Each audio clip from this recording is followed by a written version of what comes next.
दुनिया भर में मोहब्बत की बेमिसाल तामीर से पहचाना जाने वाला संगमरमरी हुस्न वाला ताज और दूसरी ओर त्याग, तपस्या और ज्ञान की साक्षात प्रतिमूर्ति दिगंबर वेशधारी दो मुनिवर, दो कौतूहल एक साथ देख सैलानी भी दंग रह गए। मुनिश्री सौम्य सागर जी महाराज ने ताज के इतिहास की हर बारीकी की जानकारी ली, पत्रकारी की तारीफ की और बोले, जैसा सुना था वैसा ही पाया ताज।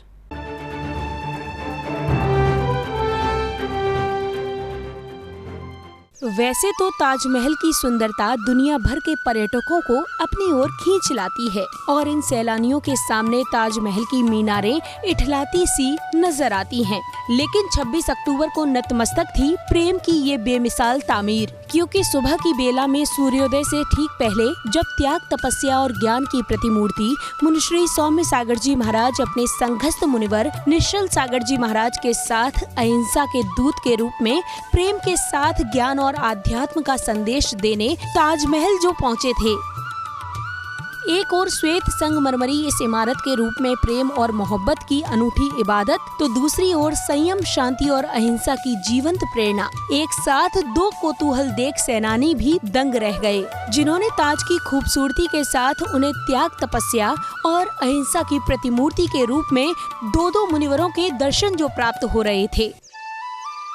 मुनिवर सौम्य सागर जी महाराज प्रेम की इस अनूठी इमारत में आध्यात्म की नई परिभाषा को ढूंढते नजर आए।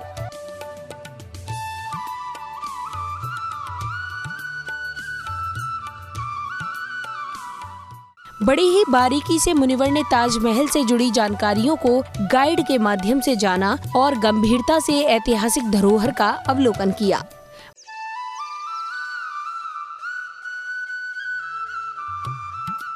ताजमहल के अवलोकन के बाद ताजगंज के जैन मंदिर में मुनिवर की वाणी खिरी। इस दौरान मुनिवर ने कहा कि शाहजहां को जैन धर्म में विशेष रुचि थी। यही कारण है कि उनके नवरत्नों में पंडित बनारसी दास जी थे। एक और चीज कि शाहजहां ने चूंकि पंडित बनारसी दास जी के लिए अपने रत्नों में से एक रत्न माना था। अकबर के दरबार में भी 9 रत्न थे, बीरबल इत्यादि।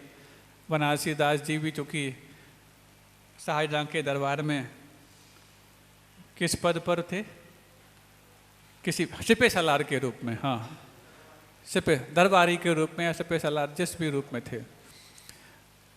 तो काफ़ी आदर जिन शासन के प्रति शाहजहां को हो गया था, उसी आदर का परिणाम ये कि उसी समय ताजमहल का निर्माण हो रहा था और उसी समय अथवा उसके पहले इस जिनालय का निर्माण हो चुका था। मुनिवर ने बताया कि शाहजहां ने पंडित बनारसी दास जी से कहा था कि भगवान को ऐसे विराजमान करना कि उनकी सीधी दृष्टि ताजमहल की गुम्बद पर रहे। पार्श्वनाथ भगवान जो यहाँ पर सामने मुख्य मूल नायक के रूप में विराजमान हैं, बनारसी दास जी से शाहजहां ने कहा कि भगवान को विराजमान ऐसे करना जैसे भगवान की दृष्टि ताजमहल की गुंबद की ओर ही निहार रही हो। और ये शाहजहां का जिन शासन के प्रति आदर का परिचय ही है। और आदर का परिचय किसी धर्म के प्रति तभी होता है जब धार्मिक आचरणवान होता है। न धर्मो धार्मिक बिना, कभी भी धर्म धार्मिक के बगैर नहीं होता। धार्मिक चाहे वो साधु के रूप में हो, चाहे वो श्रावक के रूप में हो, लेकिन अपने आचरण को उन्नति देता है। तो उस धार्मिक के कारण धर्म के प्रति आदर भाव किसी विधर्मी का भी हो सकता है, जिसका परिचय आपने इस दृष्टांत में देखने को पाया। इसके साथ ही मुनिवर ने इस बात पर भी हैरानी जताई कि ताजमहल के इतने पास होने के बाद भी ताजगंज के जैन मंदिर को मुगलों ने क्यों जीर्ण शीर्ण नहीं किया।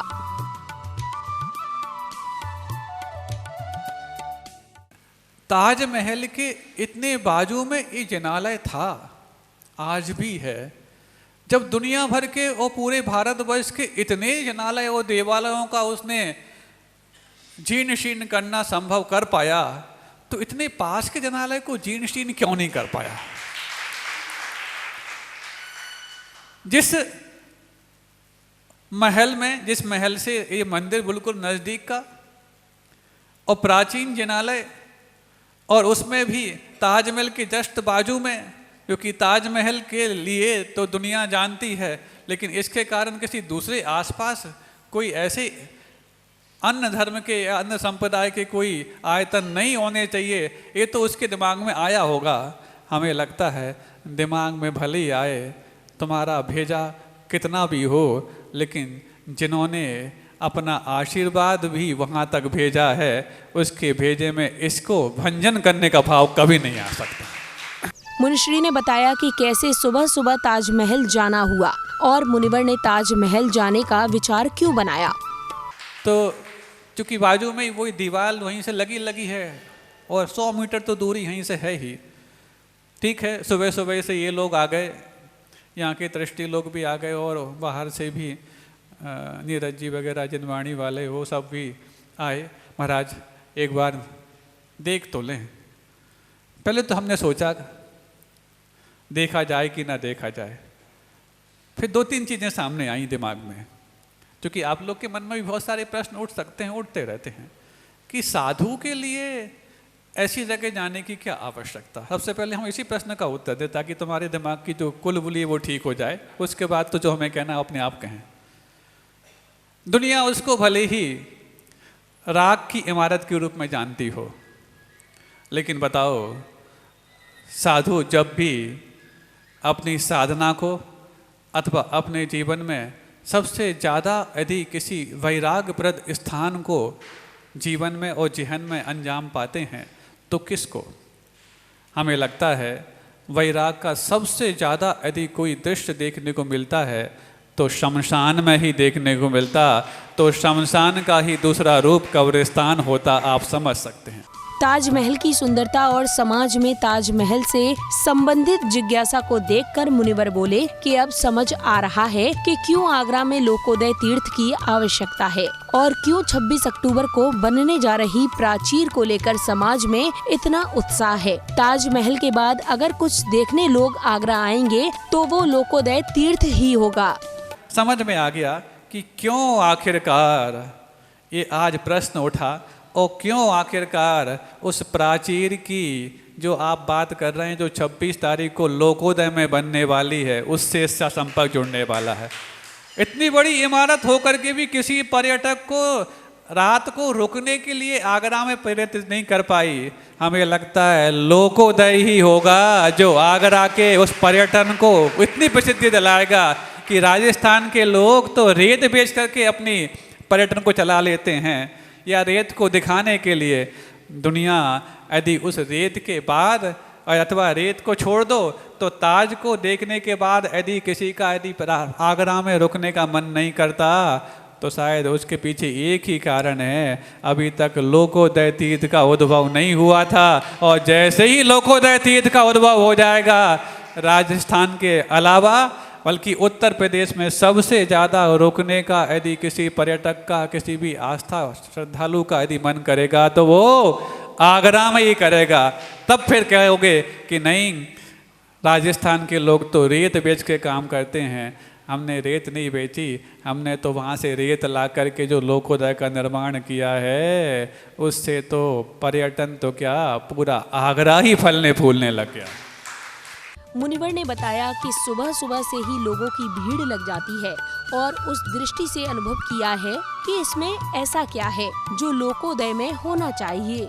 हम सोचे सुबह सुबह 6 बजे ये लोग ले जा रहे हैं, सुबह कौन जाने वाला। आज की दुनिया में सुबह लोगों की 9-10 बजे होती है वहाँ पर, और जो कुछ भी कहना चाहिए कि 9-10 बजे उठने वाले और होटलों में रहने वाले, 5 स्टार में होटल में, वहाँ पे जल्दी कहाँ से आने वाले। भगवान वहाँ पहुँचे तो हमें लगा कि सबसे लास्ट में हम ही आए हैं, इतनी भीड़ वहाँ पर। तो तब लगा कि इसको ऐसा क्या देखने आते हैं, ताकि लोकोदय इससे जब बढ़ कर के बनेगा तो उस बात को भी तो हम देख पाएँ कि नहीं इसमें ऐसा क्या है जो लोकोदय में इससे बढ़ कर के होना चाहिए था। तब जाकर के उस दृष्टि से अनुभव जब किया तो हम तो यही देखने गए थे। मुनिवर ने बताया कि लोकोदय को श्रेष्ठ बनाने के लिए ताजमहल को देखना जरूरी था। बात हो चाहे अन्य और भी गुरुदेव के आशीर्वाद से बहुत सारे तीर्थों का निर्माण हो रहा है, कहीं ना कहीं अपन को भी वहाँ पर कुछ ना कुछ अपना समय देना पड़ता है। तो उसमें क्या ऐसी विशेषता ला पाए जो इससे हटके हो। तो पहले उसको देखना भी तो अनिवार्य होता है, तब तो जाकर के उससे बढ़कर के कोई कार्य यदि संभव हो पाएगा तो कर पाएंगे। क्यों? बिन जानन के दोष गुणन को कैसे तजिए गहिए। जब तक दोष को दोष के रूप में नहीं जानोगे, गुण को गुण के रूप में नहीं जानोगे, तब तक तुम दोष का त्याग और गुण का ग्रहण कैसे कर पाओगे। एक ये भी दृष्टि होती है साधु को किसी भी वस्तु को देखने के प्रति। इसीलिए हम सब क्यों आखिरकार इन सब चीज़ के पीछे दक्षिण भारत में भी गए, तब भी जाके ऐसे कई सारी इमारतें देखने को मिलती हैं, तो रास्ते में यदि मिल जाएं तो उनको इग्नोर नहीं करते, चला करके वहाँ नहीं जाते। वो कोई आस्था का केंद्र तो है नहीं, वो कोई पवित्र स्थान तो है नहीं। हाँ, पर्यटन स्थान है, तो पर्यटन स्थान होकर के भी जब हम पर्यटन के साथ साथ पवित्र स्थान बनाने जा रहे हों, यदि किसी आस्था के केंद्र को हम बनाने जा रहे हों, तो वो इससे बढ़ के कैसे बनेगा, वो तो तब पहचान पाएंगे ये बढ़ के है कि नहीं, इसको पहले जाना तो जाए।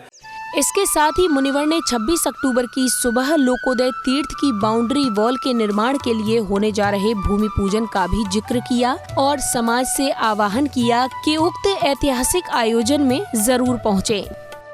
आपको बताते चले कि सांस्कृतिक नगरी आगरा की पहचान अब सिर्फ ताजमहल और यहाँ के ऐतिहासिक शिव मंदिरों और भगवान नेमिनाथ की नगरी के रूप में ही नहीं, बल्कि आगरा और मथुरा की सीमा पर प्रस्तावित लोकोदय तीर्थ से भी जानी जाएगी, जिसकी आधारशिला मुनिवर सौम्य सागर जी महाराज और मुनिवर निश्चल सागर जी महाराज 26 अक्टूबर को अपने कर कमलों से रखेंगे। जैन फोकस के लिए आगरा उत्तर प्रदेश से ब्यूरो रिपोर्ट।